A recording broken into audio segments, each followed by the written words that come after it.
உங்களுக்கான இன்றைய வாக்குத்தத்தம்.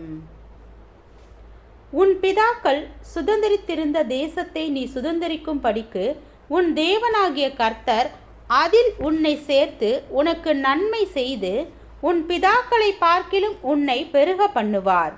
உன் தேவனாகிய கர்த்தரிடத்தில் நீ உன் முழு இருதயத்தோடும் உன் முழு ஆத்துமாவோடும் அன்பு கூர்ந்து பிழைக்கும்படி உன் தேவனாகிய கர்த்தர் உன் இருதயத்தையும் உன் சந்ததியாரின் இருதயத்தையும் விருத்த சேதனம் பண்ணி இந்த சாபங்களை எல்லாம் உன் சத்துருக்கள் மேலும் உன்னை துன்பப்படுத்தின உன் பகைஞர் மேலும் சுமர பண்ணுவார். நீயோ மனந்திரும்பி கர்த்தரின் சத்தத்திற்கு செவி கொடுத்து நான் இன்று உனக்கு கற்பிக்கிற அவருடைய எல்லா கற்பனைகளின்படியும் செய்வாய். அப்பொழுது உனக்கு நன்மை உண்டாகும்படி உன் தேவனாகிய கர்த்தர் உன் கைகள் செய்யும் எல்லா வேலைகளிலும் உன் கர்ப்பத்தின் கனியிலும் உன் மிருக ஜீவனின் பலனிலும் உன் நிலத்தின் கனியிலும் உனக்கு பரிபூரணம் உண்டாகச் செய்வார்.